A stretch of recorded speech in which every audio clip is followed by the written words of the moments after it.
အားလုံးမင်္ဂလာပါဒီ base မြန်မာနေပြန်ကြိုဆိုပါရစေအဲ့တော့ဒီနေ့အားလုံးတောင်းဆိုထားတဲ့အတိုင်းပဲကျွန်တော်တို့မှာ vote လေးတင်ထားပေးတယ်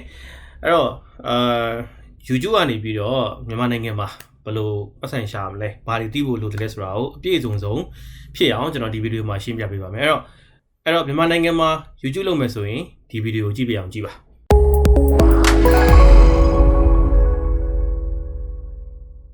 โอเคအဲ့တော့ဒီမှာဒါ YouTube ကနေပတ်စံဘယ်လိုရှာတယ်လဲဘယ်လိုရတယ်လဲဘယ်သူတွေကပတ်စံပေးနေတာလဲဆိုတာကိုဒီဇာတ်လေးနဲ့ကျွန်တော်ရှင်းပြထားပါတယ်အဲ့ဒီအစိမ်းလေးကကျွန်တော်တို့ advertiser เนาะဒါကြော်ညာရှင်းနေအဲ့တော့ brand တွေပေါ့ဗျာYouTube မှာပတ်စံပေးပြီးကြော်ညာတဲ့သူတွေเนาะသူတို့က YouTube ကိုတွားပြီးပတ်စံထည့်ပြီးတော့ကြော်ညာတယ်ဘယ်လိုကြော်ညာလဲဆိုတော့ okay ငါ့မှာဒီကြော်ညာဗီဒီယိုရှိတယ်ဒီကြော်ညာဗီဒီယိုကိုလူရောက်ဘယ်လောက်စီပြကျင်တယ်ပေါ့ဗျာငါဘတ်ဂျက်ဘယ်လောက်ရှိတယ်ပေါ့အဲ့ဒါဆိုလူဘယ်နှစ်ယောက်စီရောက်မလဲပေါ့ YouTube မှာသူသွားပေးလိုက်အဲ့တော့ YouTube ကဘယ်လိုလဲဆိုရင် episode ကိုယူတယ်အဲ့ညညာဗီဒီယိုကိုယူတယ်ပြီးရင်အဲ့ဒါကိုကျွန်တော်တို့ဒီမှာ channel ဆိုရဲဒီ channel တွေစီကိုဖြန့်ထုတ်လိုက်တယ် okay အဲ့တော့သူပေးတဲ့ပတ်စံရဲ့45% YouTube ကယူသွားတယ်ဒါသူ့ရဲ့ business model ကျန်တဲ့55%ကို channel တွေအကုန်လုံးခွဲတယ်အဲ့ဒီ channel တွေရဲ့ဗီဒီယိုတွေမှာဖြန့်ပြီးလိုက်ပြတယ်အဲ့တော့viewer တွေကဒါကျွန်တော်တို့လို YouTube ကြည့်ရတဲ့လူတွေကသွားကြည့်တယ်ပေါ့ဗျာကြည့်တော့ okay ရှေ့မှာကြော်ညာလေးလာတယ်အဲ့ကြော်ညာလာတာဒီကြော်ညာရှင်ကနေပြီးတော့ YouTube ကိုပတ်စံပေးလိုက်ရတယ် YouTube ကနေပြီးတော့ channel တွေကိုပတ်စံပြန်ခွဲပေးတယ်ပတ်စံပြန်ခွဲပေးတဲ့အထဲကိုမှကျွန်တော်တို့ကအဲ့ကြော်ညာကိုကျွန်တော်တို့ကကြည့်ရတယ်အဲ့တော့သုံးဖလှယ်အရင်အဆင်ပြေတာပေါ့နော်ကျွန်တော်တို့ကြည့်တဲ့သူကလည်းပတ်စံပေးစရာမလိုဘဲနဲ့ free ကြည့်လို့ရတယ် channel ပိုင်ရှင် content creator တွေကကျတော့လေကျွန်တော်တို့ကြားလေးလုပ်ပြီးတော့ပတ်စံရှာလို့ရတယ်နော်YouTube ကကြတော့လေသူကဂျားရဲကနေပွဲစားလုပ်ပြီးရုံနဲ့ပတ်စံရတယ် platform ထောင်ထားတာကြော်ညာရှင်ကြတော့လေသူရောက်ချင်တဲ့လူတွေစီကိုရောက်တယ်3ဖလှယ်တော့မဟုတ်ဘူး4ဖလှယ်ပေါ့နော်အဆင်ပြေတယ် okay အဲ့တော့ဒါက YouTube ကနေပတ်စံဘယ်လိုရလဲဆိုတာရဲ့အဖြစ်ပေါ့နော်အဲ့တော့ပတ်စံဘယ်လိုရှာနေတယ်လဲဆိုတာအဖြစ်အဲ့တော့ကျွန်တော်တို့က channel ထောင်ပါဂျားထဲမှာ channel ထောင်မယ်ကို channel လူကြည့်များအောင်လုပ်မယ်ပြီးရင်အဲ့ဒီ channel မှာလူကြည့်များလာတဲ့အခါမှာဗီဒီယိုတွေအများကြီးတင်လာလို့လူတွေကြည့်လာတဲ့အခါမှာကြော်ညာတွေကိုခုနကြော်ညာရှင်ကနေထည့်လိုက်တဲ့အချိန်မှာကျွန်တော်တို့ရဲ့ channel ကြားထဲကိုဗီဒီယိုကြားထဲကိုဝင်သွားမယ်အဲ့ဒီမှာကျွန်တော်တို့က content တွေ free လုပ်နေရင်လည်းကျွန်တော်တို့ဒီကြော်ညာကိုကျွန်တော်တို့ viewer တွေစီကိုပို့ပေးမယ်အဲ့ဒီကနေကျွန်တော်တို့ကကြားကနေပတ်စံရတယ်အဲ့တော့ဝန္ဒနာပါလေးလုပ်နေတဲ့ပတ်စံရတယ်ဆိုတာ YouTube ပဲ okay ဒါဆိုရှင်းမယ်ထင်ပါတယ် okay အဲ့တော့ဟုတ်ပြီအဲ့လို channel ထောင်ပြီးပတ်စံရှာဖို့အတွက်ဘာလို့လဲပေါ့အဲ့တော့အနည်းဆုံးလိုအပ်တဲ့ minimum requirement တော့ဒါ1000 subscriber ကျွန်တော်တို့ရဲ့ channel ကို subscribe လုပ်ထားတဲ့လူရောက်1000လိုအပ်တယ်နောက်နိုင်4000လိုတယ်ကြည့်တဲ့အချိန်အဲ့ကြည့်တဲ့အချိန်နိုင်4000ဆိုဗီဒီယိုတစ်ခုချင်းစီမဟုတ်ဘူး channel မှာဗီဒီယို10ခုတင်ထားရင်10ခုလုံးရဲ့နိုင်4000အားလုံးပေါင်းပေါ့နော်နိုင်4000ဒါပေမဲ့နိုင်4000ဒီ public ဖြစ်ရမယ်ကျွန်တော်တို့ကဗီဒီယို public မတင်ဘဲနဲ့ကိုယ့်အကူ private တင်ပြီးတော့သူများတွေကိုရှောက်ပြလို့မရဘူးနောက်တစ်ခုကတစ်နှစ်အတွင်းဖြစ်ရမယ်ပြီးခဲ့တဲ့12လအတွင်းကျွန်တော်တို့ဒီနိုင်4000ပြရမယ်ဆိုတော့တော့ကျွန်တော်ဒီနေ့ထားပါကျွန်တော်ဒီနေ့ဗီဒီယိုရိုက်နေတာ17လပိုင်း3ရက်နေ့2020ပေါ့နော်အဲ့တော့2020 17လပိုင်း3ရက်နေ့ကျွန်တော်ရိုက်တယ်ဆိုရင်ကျွန်တော်အခုသုံးနေတာဆိုရင်ကျွန်တော်ရဲ့ channel ဒီပြီးခဲ့တဲ့2019 17လပိုင်း2ရက်နေ့ကနေဒီနေ့အထိပေါ့နော်ဂျားထဲမှာတစ်နှစ်တိကြာတယ်အဲ့ဂျားထဲမှာနိုင်4000ရှိနေရမယ်ကြည့်တဲ့အချိန်စုစုပေါင်းအဲ့ဒါကြည့်တယ်ဆိုလို့ရှိရင်ဒါပြည့်တယ်ဟိုရင်လွန်ခဲ့တဲ့3နှစ်လောက်ကနိုင်4000ပြည့်ခဲ့ပြီးတော့အခုတစ်နှစ်တွင်းမှာမပြည့်ဘူးဆိုမရအောင်နော်အဲ့လိုမျိုးရှိတယ်အဲ့တော့ကျွန်တော်တို့က watch hour နိုင်4000လိုအပ်တယ်ဒါ minimum requirement အဲ့ဒါပြည့်ရင်ကျွန်တော်တို့စပြီးတော့ monetization လို့ခေါ်တဲ့ပတ်စံစာရှောက်လို့ရပြီအဲ့တော့ရှောက်ရမယ့်အဆင့်လေးတွေကိုကျွန်တော်အရင်ပြောပါမယ် meet the minimum requirement ဆိုတော့ခုနကနိုင်4000 subscriber 1000ပြည့်ရမယ်အဲ့လိုပြည့်လို့ရှိရင် monetization ရှောက်လို့ရပြီ okay ရှောက်လို့ရတာเนาะရတာမဟုတ်သေးရှောက်လိုက်တဲ့အချိန်မှာ YouTube ဘက်ကနေပြီးတော့ကျွန်တော်တို့ရဲ့ channel ကဒါသူတို့ရဲ့ဒီ YouTube policy တွေနဲ့ကိုက်ညီမှုရှိတယ်မရှိဘူးဆိုတော့ပြန်စစ်အောင်ပါစစ်တဲ့အခါကျတော့ဘယ်လိုစစ်မလဲဆိုလို့ရှိရင်ကျွန်တော်တို့ channel ဒီ copyright ညှိတဲ့ content တွေကိုသုံးထားတာလားဒါမှမဟုတ်ကျွန်တော်တို့ဒီ YouTube ရဲ့ policy နဲ့မညီတဲ့ content တွေလားဟို YouTube ကညီဆောင်မှာသူက18+ တို့အဲ့လိုဟာမျိုးတွေသူကအဆင်မပြေဘူးပေါ့နော်မရဘူးအဲ့လိုမျိုးတွေဖြစ်နေလားဒါတွေအကုန်လုံးသူကစစ်သေးတယ်စစ်ပြီးတော့အကုန်ကိုက်ညီပြီး copyright strike တွေလည်းမရှိဘူးအကုန်ကိုက်ညီတယ်ဆိုရင် approve ပေးလို့ရပြီဟုတ်ပြီနော် အဲ့တော့ဒီအစ်စ်မှာကျွန်တော်တို့ဘာလို့လာမလဲဆိုရင်ဟုတ်ပြီကျွန်တော်တို့ရဲ့ YouTube channel ရှိလာပြီပြေလဲပြေနေပြီ YouTube ကိုလည်းကျွန်တော်တို့ကတင်ပြီးသွားပြီသူက approve ပေးမယ်အဲ့ဒီအချိန်မှာဟုတ်ပြီသူကျွန်တော်တို့ပတ်စံပေးဖို့အတွက်ကိုနီလန်တစ်ခုလိုလာတယ်နော်အဲ့တော့အဲ့ဒါဘာလဲဆိုလို့ရှိရင် AdSense Account ကိုခေါ်တယ်အခုကျွန်တော်တို့နံပါတ်3မှာထည့်ထားတယ် AdSense Account အဲ့တော့မြန်မာနိုင်ငံမှာအဓိကပြဿနာတက်တာအဲ့ AdSense Account ပဲ AdSense Account မြန်မာနိုင်ငံကနေဖွင့်လို့မရလို့ပတ်စံရှာရတာခက်နေတာโอเคအဲ့တော့ကျွန်တော်တို့ဒါကိုဘယ်လိုရှင်းမလဲစက်ကြည့်အောင်โอเคအဲ့တော့ကျွန်တော်တို့ AdSense Account က2မျိုးရှိတယ်ဒါကျွန်တော်အကြမ်းမြင်ပြပြမယ်ပေါ့နော်2မျိုးရှိတယ်ပထမတစ်မျိုးကဘာလဲဆိုလို့ရှိရင် hosted လို့ခေါ်တယ်ဒုတိယတစ်မျိုးက non hosted ပေါ့ထားပါတော့ဒါနာမည်ပဲကွာတာပါနော်အဲ့တော့ hosted နဲ့ non hosted ကဘာကွာလဲအဲ့တော့ကျွန်တော်တို့က YouTube channel တခုကျွန်တော်မှရှိတယ်အဲ့ YouTube channel ကခုနကပြော requirement တွေပြည့်သွားပြီပြည့်သွားတဲ့အချိန်မှာကျွန်တော်က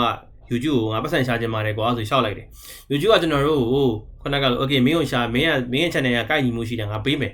ဒါပေမဲ့မင်းမှာ AdSense account ရှိလားမေးထားပါတော့ဥမာရှိလားမေးတယ်သူကအဲ့တော့ကိုကမရှိဘူးမရှိရင်ဖွင့်မလားဖွင့်မယ်ဟုတ်ပြီအဲ့ဒါဖွင့်မယ်ဆိုပြီးတော့ကိုကဖွင့်လိုက်တယ်ပေါ့နော်အဲ့ဒါမျိုးကို hosted account လို့ခေါ်တယ်အဲ့တော့ဆိုတဲ့ဘောကအဲ့ဒီဟာဒီဘာလဲဆိုတော့ YouTube နဲ့ချိန်ထားတာခင်ဗျား YouTube channel နဲ့ချိန်ထားတာအဲ့ဒါကို hosted AdSense account လို့ခေါ်တယ် blogger မှာလည်းရှိတယ် YouTube မှာလည်းရှိတယ်သူကသူချိန်နေတာပေါ့နော်အဲ့တော့ non hosted ဆိုတဲ့ account ကကျတော့ကျွန်တော်တို့ဘာနဲ့မှချိန်မထားဘူးအဲ့ဒါကျတော့ကို့မှာထားပါတော့ခင်ဗျားမှာ blog တစ်ခုရှိတယ်အဲ့ blog မှာရေးထားတယ်အင်္ဂလိပ်လိုရေးထားတယ်ဖတ်တဲ့လူကလည်းအများကြီးပဲဆိုတော့ website တစ်ခုထောင်ထားတယ်အဲ့ဒီ website ကိုGoogle ကိုသွားပြီးတော့မှ okay ငါမင်းတို့ AdSense နဲ့ပတ်စံရှာခြင်းနဲ့ဆိုပြီးတော့သွားရှောက်လိုက်တယ်ရှောက်လိုက်တော့ Google ဘက်ကနေကြည့်တယ် okay approve ဖြစ်တယ်ကောင်းတယ်ရတယ်အဆင်ပြေတယ်သူက approve ချပေးတယ်အဲ့လိုရလာတဲ့ AdSense account တစ်ခုရှိတယ်အဲ့လို AdSense account တွေကကြတော့သူက account အကြီးပေါ့ဗျာအကြီးနဲ့အသေးလို့ခွဲပြောကြပါလို့အဲ့ဒါအကြီးလို့ခေါ်တယ်ခုနကဟို YouTube နဲ့လုပ်တဲ့ဟာအသေးလို့ခေါ်တယ်နော်ခေါ်ဖို့ခဏထားလိုက်အကြီးနဲ့အသေးပဲထားလိုက်တော့အဲ့အကြီးတွေကဘာကောင်းလဲဆိုတော့ YouTube ဒီလိုမျိုး channel တွေနဲ့ချိန်ထားတာမဟုတ်ဘူးအဲ့အကြီးကင်ထားတဲ့သူကသူ့ရဲ့ဒီအဲ့ AdSense account တွေကိုတခြား YouTube တွေထပ်ထည့်လို့ရတယ်တခြား website တွေထပ်ထည့်လို့ရတယ်ထည့်တိုင်းမှာ Google ဘက်က approve ကြမကြသူကစစ်တယ် approve ကြရင်ပေးထည့်တယ်အဲ့ဒါဆိုသူကထပ်ထည့်သွားပြီးတော့ YouTube AdSense account ကိုကြည့်အောင်လုပ်လို့ရပတ်စံရှာလို့ရတယ်ပေါ့သူကကြတော့အဲ့အကြီးอ่ะအဲ့တော့မြန်မာနိုင်ငံမှာအကြီးရောတရောဖွင့်လို့မရဘူးမြန်မာနိုင်ငံကဘာမှဖွင့်လို့မရဘူးโอเคဟုတ်ပြီအဲ့တော့ကျွန်တော်တို့ဘယ်လိုဖြေရှင်းမလဲဒီဟာကိုစက်ကြည့်အောင်โอเคအဲ့တော့ကျွန်တော်တို့ YouTube ပြဿနာကိုဖြေရှင်းမယ်ဒီ AdSense ပြဿနာကိုဖြေရှင်းမယ်ဆိုရင်ကျွန်တော်တို့ဒီမှာဒါ AdSense account ဖွင့်တဲ့အဆင့်လေးတွေယင်သိထားမှာရโอเคဟုတ်ပြီအဲ့တော့ကျွန်တော်တို့ခုနက account အကြီးပဲဖြစ်စေအသေးပဲဖြစ်စေ YouTube ကနေပဲတော် blogger ကနေပဲတော်ဒါမှမဟုတ်ကိုယ့် website ကိုပြပြီးရှောက်ယူထားတဲ့ account ကြီးပဲဖြစ်အဲ့ဒီနှစ်ခုစလုံးကိုဘယ်ဘာပဲလှုပ်ချင်ကျွန်တော်မြန်မာနိုင်ငံကမရဘူးနိုင်ငံခြားကနေရှောက်ရမယ်ဟုတ်ပြီနော်အဲ့တော့နိုင်ငံခြားမှာအသိမိတ်ဆွေရှိသလားတကယ်ချင်းရှိသလားမိသားစုရှိသလားသူတို့ရှောက်ခိုင်းလို့ရတယ်ဟုတ်ပြီနော်ရှောက်ခိုင်းမယ်ရှောက်ခိုင်းရင် Google က review ကြည့်မယ် okay YouTube ကိုပဲဖြစ်ကျွန်တော်တို့ဒီအကြီးကိုပဲဖြစ်အသေးကိုဖြစ်သူကကြည့်မယ် review ကြည့်ပြီးလို့ review ရပြီအဆင်ပြေတယ် approve ကြပြီဆိုရင်ဘာလုပ်မလဲကျွန်တော်တို့ YouTube နဲ့ဆိုလို့ရှိရင်လည်း YouTube ဗီဒီယိုတွေစတင်ပြီးပတ်စံရှာတော့ပေါ့ okay ကျွန်တော်ခုနက website ဆိုလို့ရှိရင်လည်း website ကစပြီးတော့သူက website ကြတော့သူက traffic တစ်ခုရှိမှအဆင့်တစ်ခုရှိမှပေါ့သူက approve ရဖြစ်တဲ့အတွက်စထည့်လိုက်ကြတယ်ပတ်စံတော့စဝင်နေပြီဒါပေမဲ့ 8% ကိုစီမရောက်သေးဘူး AdSense account မှာနံပါတ်အနေနဲ့ပဲရှိသေးတာဟုတ်ပြီနော်အဲ့တော့ပတ်စံစဝင်တဲ့အချိန်0.00 ဒေါ်လာကနေ 0.01 ဒေါ်လာဆိုနည်းနည်းဘက်ကနေတက်သွားပြီဆိုတာနဲ့အဲ့ဒါနဲ့ပြီးရင်ကျွန်တော်တို့သူ pay out လုပ်ပေးတဲ့ amount တခုရှိမယ်ဒေါ်လာ20ဖြစ်ဒေါ်လာ100ဖြစ်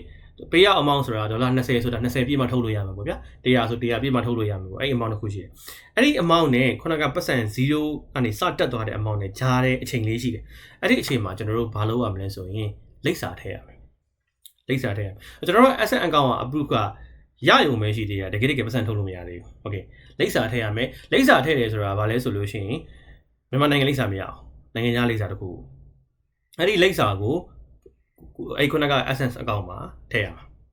အတိအကျသေချာထည့်ဖို့လိုအပ်တယ်အဲ့တော့တကယ်ချင်းရှိလားမိတ်ဆွေရှိလားခုနက account ဖွင့်ခိုင်းတဲ့သူကိုပဲ သူ့လိပ်စာကိုကိုညီတောင်းထည့်လိုက်ထည့်ရင်ကိုကဘာလုပ်လဲဆိုလို့ရှိရင် amount တစ်ခုရောက်ပြီဆိုလို့ရှိရင်သူကဘာလုပ်လဲဆိုတော့အဲ့ဒီလိပ်စာကိုသူကပင်ကုတ်ပို့လိုက်တယ်စားလိုက်ကပို့တာစားရိုက်နဲ့ပင်ကုတ်အဲ့ဒီပင်ကုတ်ရောက်လာပြီဆိုတော့မှအဲ့ဒီပင်ကုတ်ကိုကျွန်တော်တို့ကခုနက AdSense account မှာပြန်ရိုက်ထည့်လိုက်တော့မှ AdSense account ကတကယ်ပွင့်တာ activate တကယ်ဖြစ်တာပေါ့နော်ဒါပိုပတ်စံထုတ်လို့ရမှာဒါကျွန်တော်တို့အားလုံးနားလည်အောင်ကျွန်တော်တို့ simple language နဲ့ပဲပြောတာပေါ့နော်အဲ့တော့ဟုတ်ပြီခုနကပြောတဲ့လိပ်စာဒီအဲ့ဒါဆိုအစ်စ်ဖြစ်မှရတော့ပဲဘာလို့ဆိုသူ့ရှိကိုစာရေးကရောက်သွားမှာအောင်ကျွန်တော်မရှိတဲ့လိပ်စာတွေတော့ထည့်လို့မရတော့စာရေးပျောက်သွားရင်ကျွန်တော်တို့ AdSense account သုံးလို့မရโอเคအဲ့လိပ်စာကိုအဲ့ပင်ကုတ်ရောက်သွားတော့အဲ့ပင်ကုတ်ကိုတကယ်ချင်းမိတ်ဆွေရအေးညီလေးကိုကြီးမောင်လေးမင်းပင်ကုတ်ရောက်ပါပြီဆိုပြီးတော့ကျွန်တော်တို့အဲ့ဒီမှာရေးထားတဲ့ဟာဘာလဲဆိုတာပြောလိုက်လို့ကျွန်တော်တို့ကဒီဘက်က AdSense account ကနေရိုက်ထည့်လိုက်လို့ရှိရင်ကျွန်တော်တို့ရဲ့ AdSense account ကြီး activate ဖြစ်သွားပြီအဲ့တော့မှနော်အဲ့တော့ပင်ကုတ်ရဖို့အတွက်လိပ်စာလိုတယ်ဟုတ်ပြီအဲ့ပင်ရပြီဆိုလို့ရှိရင်နောက်ဘာလုပ်မလဲခုန AdSense account တွေကို ban account ထည့်ထဲမှာ ban account ဆိုတာကျွန်တော်မြန်မာနိုင်ငံ ban account မရပါဘူးခုနကတကယ်ချင်းမိတ်ဆွေအကိုကြီးညီလေးရဲ့ ban account ထည့်ရမှာသူမဟုတ်လည်းရတယ်ဗျတဘောကကျွန်တော်ပြောဒီaccount ဖွင့်ပေးတာတယောက်လိပ်စာရောက်သွားတဲ့နေရာတယောက် ban account ကတခြားတယောက်အဲ့ဒါလေရတော့ရတယ်နော်တူရင်တော့ပိုကောင်းတာပေါ့နော်ဒါပေမဲ့မဟုတ်လေရတော့ရတယ်အဓိကတော့ကျွန်တော်နိုင်ငံမရအောင်အပြင်ကလူပြန်မှရမယ်လို့ဆိုလိုတာโอเคအဲ့တော့ ban account ထည့်လိုက်ပြီအဲ့ ban account ထည့်ပြီဆိုတော့မှပတ်စံလေခုန pay out ဆိုတဲ့အမောင့်ထိတယ်ဆိုတော့မှ21ရက်ကျော်တဲ့အချိန်ကျတော့မှပတ်စံကကျွန်တော်တို့စီကိုရောက်လာတယ်အဲ့ခုန ban account လေးကိုလွှဲပေးတာအဲ့ဒီအချိန်တွေကကမ္ဘာပေါ်မှာရင်ခွန်အောင်ဆုံးအချိန်ပဲပတ်စံတွေအများကြီးဖြစ်နေပြီနော်ကျွန်တော်တို့ ban account လေးကိုရောက်မှပတ်စံရစိတ်ချရမှာလी ban account လေးကိုမရောက်သေးဘူး Google AdSense account မှာဒေါ်လာ2000 3000ပြနေတော့じゃဖတ်ဆို Google ကနေပြီးတော့စီးကမ်းတဲ့မညီဘူးအကုန်သိမ်းဆိုသိမ်းသွားမှာပြောလို့မရအောင်အဲ့တော့အဲ့ပတ်စံထွက်သွားပြီးတော့ ban account လေးကိုရောက်တော့မှဟင်းချရတဲ့ခေါက်တွေရှိတယ်သဘောပါလေဒါဒီခုနကကျွန်တော်ပြောတဲ့ process အစဉ်စဉ်ပဲโอเคအဲ့တော့စိတ်ထဲမကြပါနဲ့နော်ကျွန်တော်တို့လုပ်လို့ရပါတယ်အဲ့တော့ခုန AdSense account နဲ့အဓိကလိုရတာပင်လက်ခံမဲ့ address လိုတယ် ban account လိုတယ်ပထမဦးဆုံးစရှောက်ဖို့လိုတာပေါ့တကယ်တော့ခုနက AdSense account အကြီးရှောက်မယ်ဆိုရင်တော့ website တွေပါထောင်ဖို့အရှိမအများကြီးလုပ်ထားဖို့လိုတာပေါ့အဲ့ဒါတော့ကျွန်တော်တို့အခုနောက်ပိုင်းတိတ်မရှောက်ကြတော့ပေါ့ရှိရလူလည်းရှိတယ်ကျွန်တော်တို့တော့မရှိတော့ဘူးပေါ့နော်ကျွန်တော်တို့ကဒီ hosted AdSense account အသေးကိုပဲသုံးတာပုံများသွားပြီအဲ့တော့အသေးကကျတော့ရှောက်ရတာတခုရှိတာအဲ့ခုနကပြော YouTube မှာ subscriber 1000နဲ့ကျွန်တော်တို့နိုင်4000လည်းပြည့်တယ်ကိုကcontent တွေကလည်းကောင်းတယ် original content တွေကိုဟောက်ကိုလောက်ထားတဲ့ content တွေဖြစ်တယ် copyright ဘာညာမြင့်နေဘူးဆိုရင်ပြဿနာမရှိဘူးရှောက်လို့ရတယ်လေလွယ်တယ်အဲ့တော့အဲ့လိုမျိုးဖြစ်နေပြီဆိုလို့ရှိရင်ဒါရှောက်ဖို့ approve ရဖို့အပိုင်းကိုတိတ်ပြီးတော့ခေါင်းစားကြမလို့အဓိကခေါင်းစားမှာခုနကပြောတဲ့ပင်ကုတ်ရယ်ကျွန်တော်တို့ဒီ ban account ရယ်နော်အဲ့တော့ကျွန်တော်တို့အပြင်မှာကိုမိသားစုလိပ်စာမိသားစုတငယ်ချင်းမိတ်ဆွေရှိသလားထိုင်းလောက်ဆိုရတယ်နော်တခြားနိုင်ငံတွေရတယ်အဲ့တော့အဲ့ဒါဆိုရင်အဆင်ပြေတယ်ဒါတစ်ချက်နောက်တစ်ချက်ကအဲ့လိုမျိုးမရှိဘူးဆိုလို့ရှိရင်ဘယ်လိုလုပ်မလဲပေါ့နော်ကျွန်တော်တို့နောက် slide ကိုကြည့်ကြရအောင် Okay အဲ့တော့ကျွန်တော်တို့ဘာလို့လဲမိသားစုတွေတငယ်ချင်းတွေ family တွေ friends တွေနိုင်ငံသားမှာရှိလားရှိတယ်ဆိုရင်သူတို့ကိုကူညီတောင်းလို့ရတယ်အဲ့တော့အဓိကလိုမှာအဲ့ခုနကိုကပြည့်ပြီဆိုရင် AdSense account ရှောက်ဖို့လိုပါပဲ AdSense account ရှောက်ဖို့အတွက်သူတို့လုပ်ပေးရမယ်ပင်လက်ခံမှုလိပ်စာရှိရမယ်ပြီးရင် ban account ရှိရမယ်အဲ့ဒီ၃ခုတော့လိုအပ်တာပေါ့အဲ့တော့နောက်နှစ်ခုကကျွန်တော်တို့ကိုယ့်အကိုလုပ်လို့ရတယ်သူရှိရနေပင်ကုတ်ရပြီဆိုရင်ကိုယ့်ကို AdSense account ထဲမှာထည့်လိုက်လို့ရတယ်သူရှိရ ban account ယူကိုယ့်အထဲမှာထည့်လိုက်လို့ရတယ်ပထမဆုံးတစ်ခုဖြစ်တဲ့ခုနက AdSense account ရှောက်တဲ့အပိုင်းကတော့သူတို့ရှောက်ပေးမှာပဲအဆင်ပြေမှာပေါ့အဲ့လိုမျိုးတော့ရှိသွားတယ်ဒါကကျွန်တော်တို့ family နဲ့ friend ပြီးရင် percentage ယူပြီးလုပ်ပေးတဲ့သူတွေရှိတယ်အဲ့တော့ဟိုဘက်မှာနေတဲ့လူတွေလည်းရှိတယ်ကျွန်တော်နိုင်ငံမှာနေတဲ့လူလည်းရှိတယ်ကျွန်တော်တို့နဲ့အသိမိတ်ဆွေတွေလည်းရှိကြပါတယ်သူတို့ကြတော့ဘယ်လိုလဲဆိုလို့ရှိရင်သူတို့မှာ AdSense account တွေရှိပြီးတချို့တွေဆို AdSense account အကြီးတွေရှိတယ်အဲ့ AdSense account အကြီးကနေပြီးကျွန်တော်တို့ကသူတို့ခဏငှားပါပေါ့နော်ကျွန်တော် account လေးထည့်ပေးရစီဆိုပြီးထည့်ပြီးတော့လို့ရှိရင် 10% 15% အဲ့လိုမျိုးသူတို့စီကိုအဆင်ပြေတဲ့ဒီ percentage တခုကိုသူတို့ပေးရတယ်ပြီးရင်သူတို့အဲ့ဒါကိုယူတယ်ပြီးတော့လို့ရှိရင်ကျွန်တော်တို့ပတ်စံမြန်မာနိုင်ငံအရောက်ကိုသူကလုပ်ပေးတယ်ပေါ့ဗျာအဲ့တော့ကျွန်တော်တို့ဗမာဘာကြီးမလိုတော့ဘူးလေဆိုတော့ပင်ကုတ်တွေပါတယ်မလိုတော့သူမှ AdSense account ရှိပြီးသားမို့လို့ပြီးရင် ban account မလိုတော့ဘူးသူကထုတ်ပေးပြီးသားဖြစ်တဲ့အတွက်တော်တော်အဆင်ပြေသွားတာပေါ့အဲ့တော့ AdSense account မရှိသေးတဲ့သူကအဲ့နေရတော်တော်အဆင်ပြေတော့ဒါလုပ်လို့ရတယ်ပေါ့နော်နောက်ပြီးတော့လို့ရှိရင်နောက် Payoneer ကတော့ဒါသူကပင်ကုတ်ယူတဲ့အပိုင်းမှာအသုံးဝင် ခဏပင်ကုတ်ရလာပြီးတော့ဘဏ်အကောင့်မရှိတဲ့လူတွေက Payoneer ဆိုတဲ့ service ကိုသွားပြီးဘဏ်အကောင့် US ဘဏ်အကောင့်တို့မဟုတ် UK ဘဏ်အကောင့် Japan ဘဏ်အကောင့်ပေါ့နော်အဲ့လိုမျိုးဖွင့်လို့ရတယ်ဖွင့်လို့ရှိရင်တော့ဘဏ်အကောင့်တစ်ခုကိုဖွင့်ပေးတဲ့သဘောပဲအဲ့တော့ပတ်စံကိုကလည်းလွှဲလို့ရှိရင်ကျွန်တော်တို့ရှိပတ်စံရောက်မလာပဲနဲ့အဲ့ဒီ US ဘဏ်အကောင့် UK ဘဏ်အကောင့်တွေကို Payoneer service ကိုဝင်သွားတာပေါ့အဲ့တော့အဲ့ဒါကိုကျွန်တော်တို့ကဒီဘက်မြန်မာနိုင်ငံကို cash ဘယ်လိုပြန်ထုတ်မလဲဆိုရင်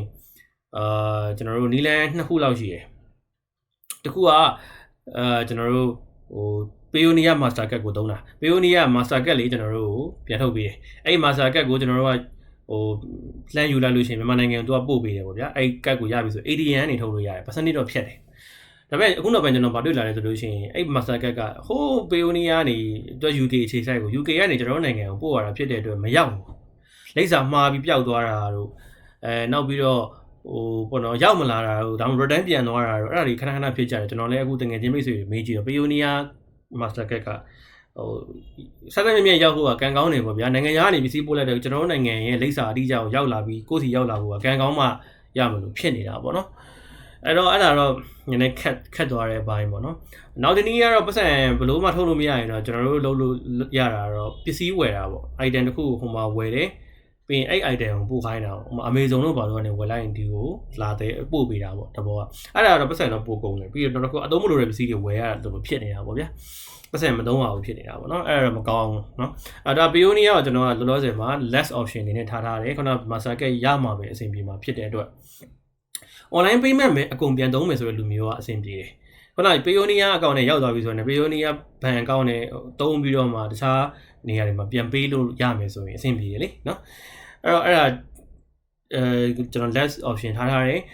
service percentage နဲ့လောက်တာတော့ကျွန်တော်ကအခုချိန်မှာအဆင်ပြေလို့ကျွန်တော်ထင်တယ်ပေါ့မိသားစုတငယ်ချင်းမိတ်ဆွေနဲ့လောက်တာကကျတော့ကိုယ့်ရဲ့ AdSense account ကိုယ်ပိုင်လိုချင်တယ်ဆိုရင်တော့အဲ့ဒီကကောင်းတယ်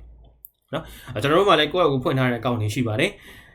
တငယ်ချင်းမိတ်ဆွေတွေနဲ့ပေါင်းလို့နေတာတွေလည်းရှိပါတယ်ကျွန်တော်တို့ကအဆင်ပြေအောင်အကုန်လုံးလုပ်နေတာပဲเนาะအဲ့တော့ကျွန်တော်တို့ TikTok မှာဖြစ်ဖြစ်တနေရာမှာတင်လို့ရှိရင်ဒီနည်းကမရပါဘူး YouTube မှာပတ်စံမရပါဘူးမြန်မာနိုင်ငံမှာမရဘူးလို့ပြောတယ်ကျွန်တော်ပြောတေချာလေးလာပါအောင်လို့ဖာကျွန်တော်ပြောခံတယ်အဲ့တော့မရအောင်မလုပ်ရင်တော့မရဘူးဗျာရှင်းလေးပဲရအောင်လုပ်ရင်တော့လည်းရအောင်လုပ်လို့ရတာပဲရနေတဲ့လူတွေလည်းရှိနေတာပဲဟာเนาะအဲ့တော့သိဖို့ပဲလိုတာအဲ့တော့ကျွန်တော်ကဒီဗီဒီယိုလေးကိုလုပ်ပေးတာဖြစ်ပါတယ်โอเคအဲ့တော့ကျွန်တော်တို့ YouTube ကနေပတ်စံရှာဖို့အတွက်ဒါအစင်းနဲ့ AdSense account ဘာညာတွေတော့ဒါအကြမ်းမြင် overview ပေါ့နော်နည်းနည်းပါးပါးတီးခေါက်မိပြီလို့ကျွန်တော်ထင်ပါတယ်အဲ့တော့ဒီနည်းလေးတွေနဲ့ကျွန်တော်တို့စပြီးတော့စမယ်ဆိုလို့ရှိရင်လည်းကျွန်တော်တို့အခုစလို့ရပါတယ်အဲ့တော့ထိုင်နေမဲ့တူတူစလိုက်တော့ပေါ့နော်ဒါကျွန်တော်တော့တိုက်တွန်းပါတယ်အားလုံးလုပ်ပါအဲ့တော့ပြီးတော့ YouTube channel အတွက် idea မရှိဘူးဆိုတဲ့လူတွေအတွက်ကျွန်တော်ဒီမှာ idea တွေအများကြီးကျွန်တော်ထည့်ထားပေးတဲ့ဗီဒီယိုတင်ပေးထားတာရှိပါတယ်အဲ့ဒါလေးကိုကြည့်ကြည့်ပါအဲ့တော့ကျွန်တော်တို့ DBS မြန်မာကို subscribe မလုပ်ရသေးဘူးဆိုလို့ရှိရင် subscribe လေးလုပ်ပေးပါဒီဗီဒီယိုလေးကနေကိုယ့်အတွက်ကြိုးရှိရဆိုလို့ရှိရင် like လေးလုပ်ပေးပြီးတော့မှတကယ်ချင်းတွေကိုလက်တော့ပေးဖို့မမေ့ပါနဲ့เนาะကျေးဇူးအများကြီးတင်ပါတယ်မင်္ဂလာရှိတဲ့နေ့ဖြစ်ပါစေ